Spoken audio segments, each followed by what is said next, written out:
Selamat datang di mata kuliah Ilmu Kesehatan Dasar bidang kimia. Pada pertemuan kali ini kita akan bahas materi tentang makromolekul. Kita mulai dari definisi apa itu makromolekul. Makromolekul adalah molekul yang sangat besar tentunya. Sementara apa itu molekul? Kalau kita ingat, molekul adalah gugusan yang secara elektris biasa yang tersusun dari dua atau lebih atom yang saling berikatan melalui ikatan kimia.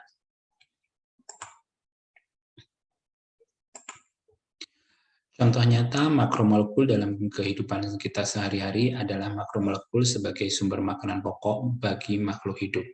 Makromolekul bisa berupa karbohidrat, protein, dan lemak, dan bersumber dari hewani maupun nabati. Yang pertama, kita bahas dulu mengenai karbohidrat. Apa itu karbohidrat? Karbohidrat atau hidrat arang atau sakarida adalah biomolekul yang terdiri dari atom karbon, hidrogen, dan oksigen, biasanya dengan perbandingan atom hidrogen dan oksigennya 2:1. Karbohidrat sendiri berfungsi sebagai sumber energi bagi tubuh, baik untuk bergerak, melakukan aktivitas, maupun untuk kerja organ-organ tubuh. Kemudian sifat-sifat dari karbohidrat sendiri antara lain berupa serbuk putih yang larut dalam pelarut air. Kemudian tersusun dari unsur utama yaitu karbon, hidrogen, dan oksigen. Kemudian berat molekulnya rendah, yang khasnya yaitu rasanya manis. Nah, yang terakhir adalah gabungan dari beberapa monosakarida yang terhubung melalui ikatan glikosidik, di mana ikatan ini terbentuk antara gugus hidroksil dari atom C nomor 1 dengan gugus hidroksil dan atom C pada molekul monosakarida yang lain. Selanjutnya, mengenai klasifikasi karbohidrat. Karbohidrat terbagi menjadi dua golongan utama, yaitu karbohidrat sederhana dan karbohidrat kompleks. Untuk karbohidrat sederhana, terdiri dari monosakarida dan disakarida. Monosakarida artinya penyusunnya terdiri dari satu sakarida, sementara disakarida penyusunnya terdiri dari dua sakarida. Contoh dari monosakarida antara lain glukosa, ini merupakan gula darah, kemudian fruktosa, gula buah, dan galaktosa, monomer pembentuk laktosa atau gula susu. Kemudian contoh dari disakarida antara lain sukrosa atau biasanya kita sering sebut sebagai gula pasir, kemudian laktosa atau gula susu, dan maltosa atau gula gandum. Kemudian untuk karbohidrat kompleks terdiri dari pati atau kita sering sebut sebagai tepung. Kemudian ada glikogen, merupakan glukosa simpanan dalam tubuh, biasanya disimpan dalam hati dan otot. Dan yang ketiga adalah serat, tidak dapat dicerna oleh tubuh. Sekarang kita bahas satu persatu mengenai klasifikasi karbohidrat menurut jumlah monomernya. Yang pertama yaitu monosakarida, merupakan bentuk karbohidrat yang paling sederhana yang terdiri dari satu monomer. Contoh dari monosakarida adalah yang pertama yaitu glukosa. Glukosa yang merupakan bentuk monosakarida yang beredar di dalam sel tubuh sebagai bentuk akhir pencernaan karbohidrat kompleks dan merupakan sumber energi. Monosakarida yang kedua adalah fruktosa yang biasanya memberikan rasa manis pada buah-buahan.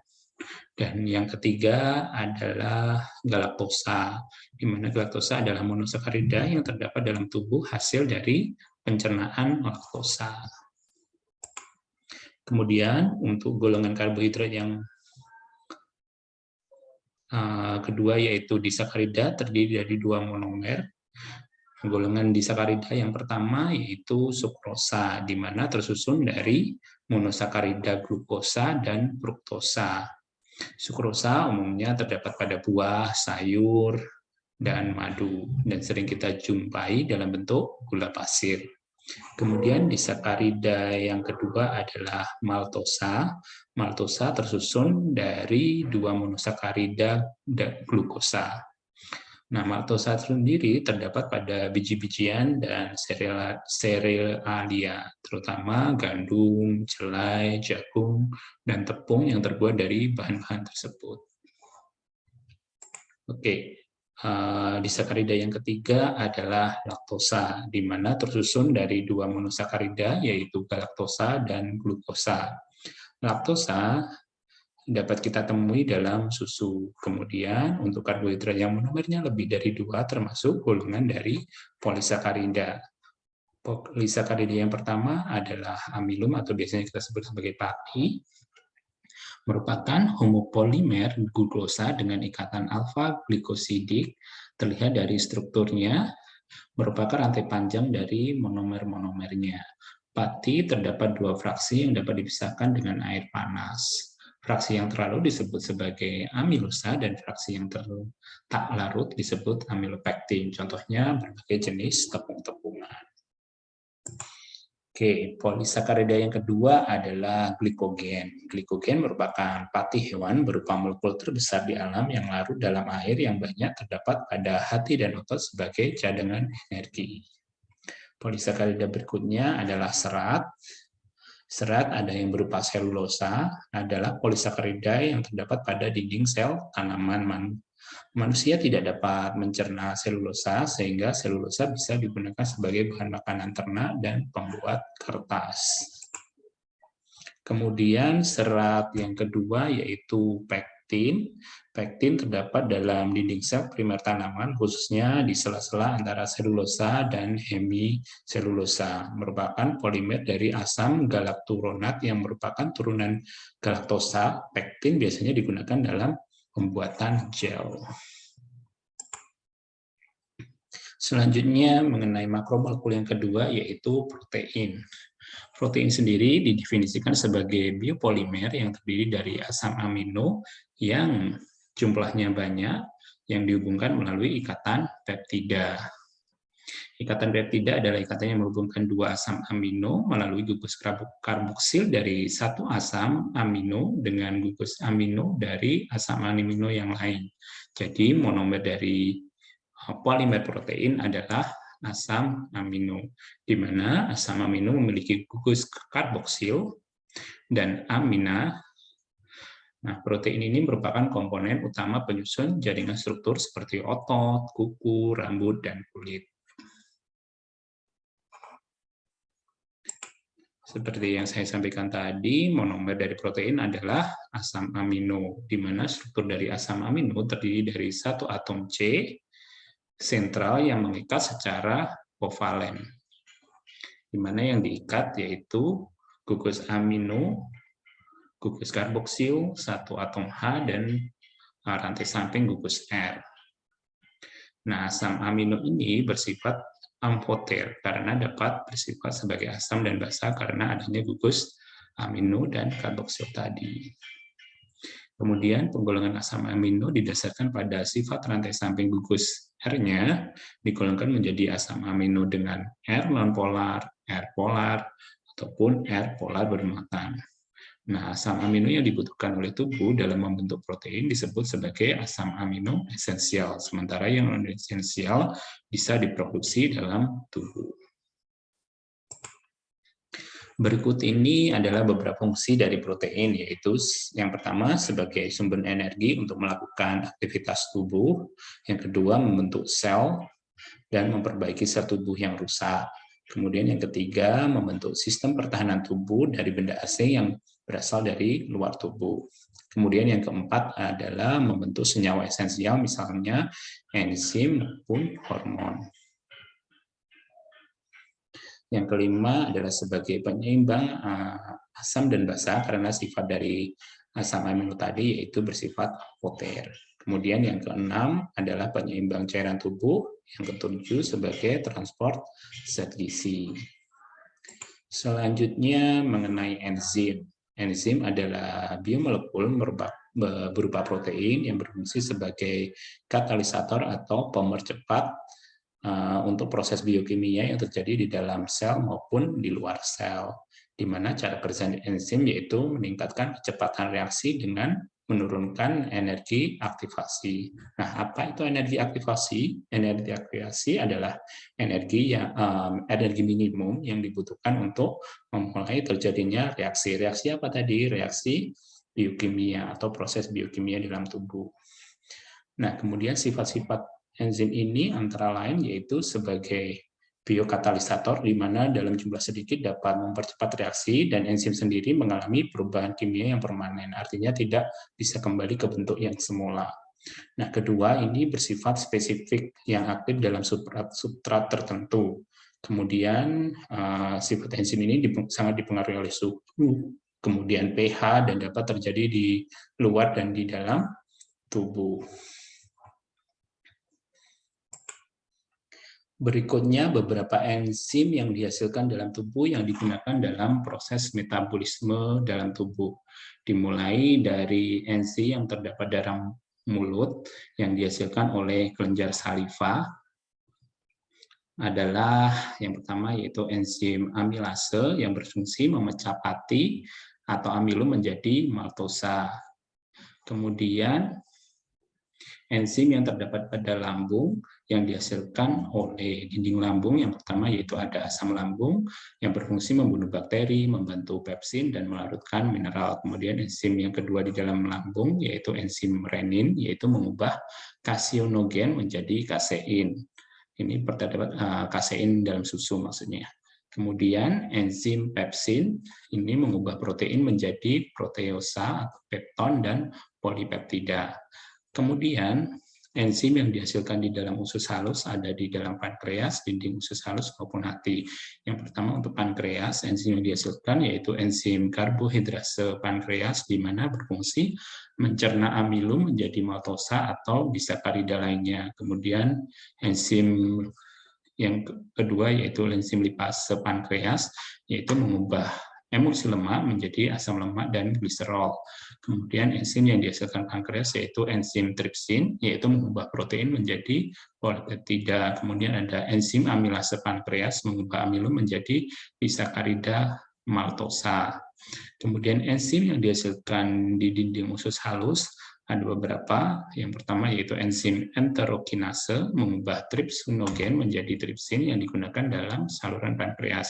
Kemudian ada enzim maltase, mengubah maltosa menjadi glukosa. Enzim laktase, mengubah laktosa menjadi glukosa dan galaktosa. Kemudian enzim sukrosa, mengubah sukrosa menjadi glukosa dan fruktosa. Kemudian enzim peptidase, mengubah polipeptida menjadi asam amino. Kemudian ada enzim lipase, mengubah lemak menjadi asam lemak dan gliserol.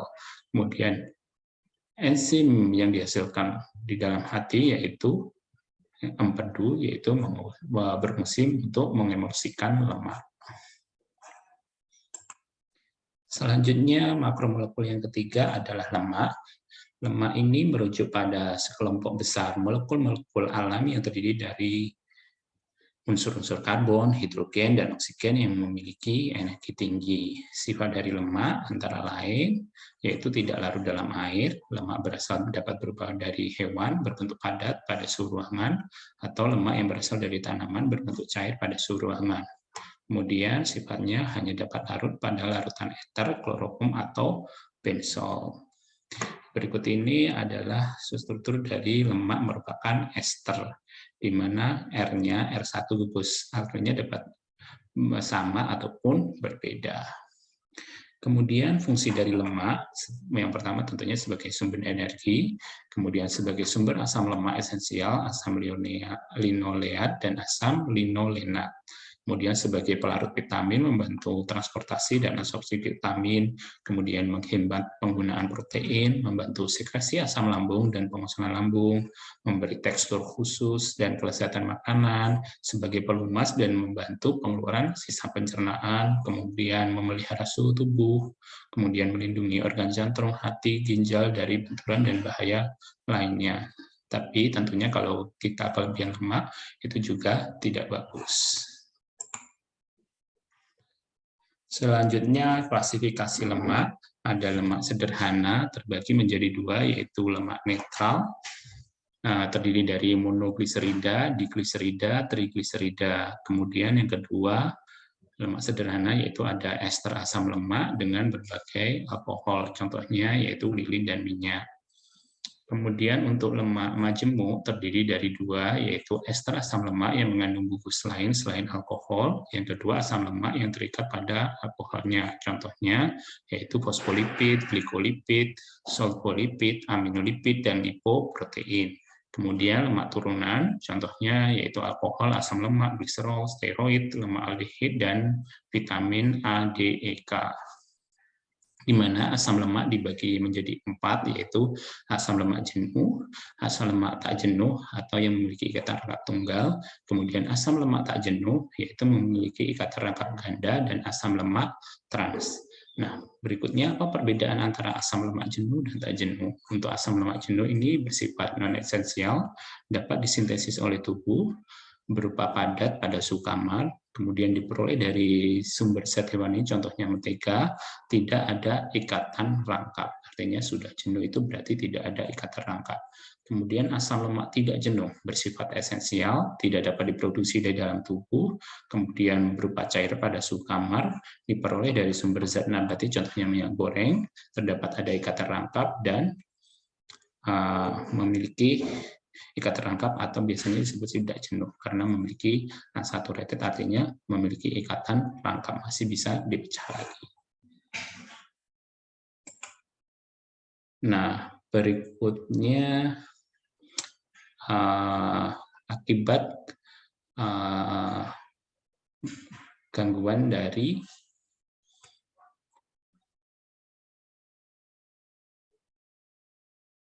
berikutnya adalah contoh lemak baik adalah misalkan minyak zaitun, kemudian lemak pada buah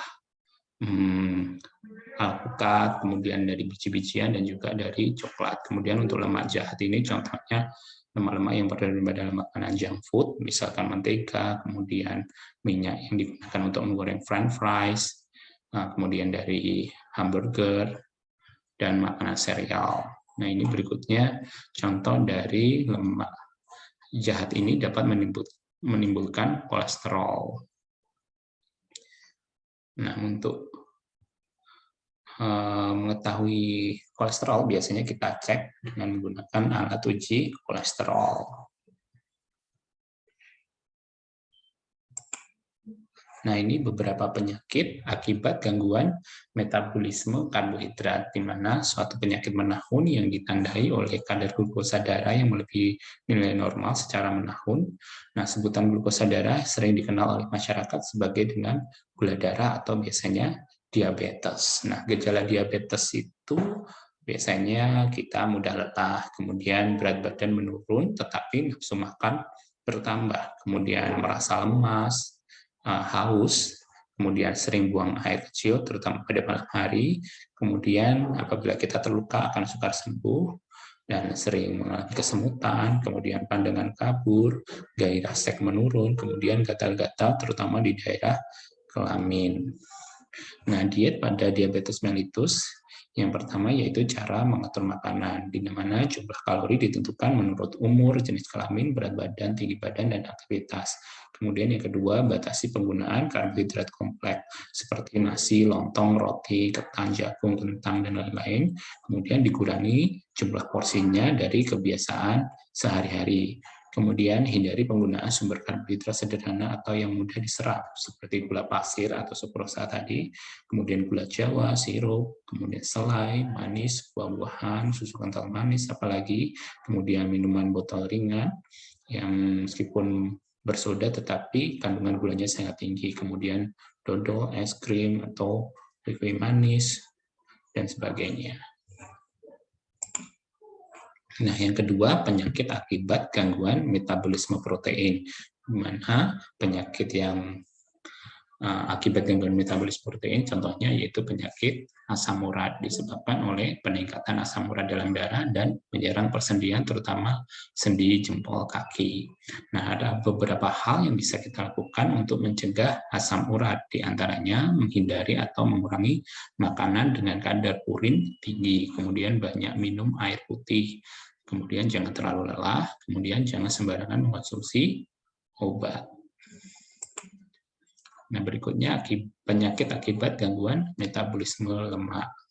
Contohnya yaitu kolesterol merupakan senyawa lemak yang diproduksi oleh berbagai sel dalam tubuh dan sekitar seperempat kolesterol yang dihasilkan dalam tubuh diproduksi oleh sel-sel hati. Namun, tingkat kolesterol tinggi dapat menyebabkan risiko penyakit jantung, stroke, dan buruknya sirkulasi darah. Nah, pemeriksaan kolesterol dalam darah berguna untuk mendeteksi risiko tersebut agar bisa dilakukan penanganan dengan segera. Nah, beberapa penyebab kolesterol tinggi yaitu kebiasaan mengonsumsi makanan yang tidak sehat, yaitu memiliki kadar lemak jenuh yang tinggi atau menggunakan goreng-gorengan. Contohnya seperti kuning telur, mentega, keju, dan santan. Kemudian ditambah lagi kurang berolahraga atau beraktivitas. Kemudian kebiasaan buruk merokok. Kemudian terlalu banyak mengkonsumsi beralkohol. Kemudian obesitas, dan memiliki penyakit tertentu seperti hipertensi, diabetes, ini akan memperparah penyakit dari kolesterol serta bertambahnya usia. Jadi semakin bertambahnya usia, kita harus sering-sering menjaga kadar kolesterol tubuh kita. Nah, ini beberapa tanda fisik kolesterol tinggi. Nah, tangan dan kaki akan terasa sakit, kemudian sering kesemutan, nyeri di sekitar dada bagian kiri, kemudian muncul benjolan berlemak pada tubuh, kemudian sering sakit kepala atau pusing, gampang pegal di punggung atau leher, kemudian pelupa dan gampang stres, muncul gumpalan lemak putih di sekitar mata. Untuk pencegahan kolesterol tinggi, yaitu menerapkan pola makan sehat. Batasi konsumsi makanan yang mengandung kolesterol dan hindari konsumsi minuman beralkohol, perbanyak makan sayur dan buah-buahan serta ikan. Kemudian menurunkan berat badan yang berlebih. Jadi kita harus aware apabila berat badan kita sudah melebihi batas normal. Dengan menurunkan berat badan, kolesterol total juga dapat menurun. Kemudian olahraga secara teratur, yaitu aktivitas fisik, dapat memperbaiki kadar kolesterol dalam tubuh. Nah, usahakan berolahraga selama 30-60 menit setiap hari, misalkan jogging, lari, bersepeda, atau olahraga yang lainnya. Kemudian menghentikan kebiasaan merokok. Nah, merokok dapat meningkatkan risiko penyakit jantung koroner dan mempercepat penumpukan plak dalam arteri.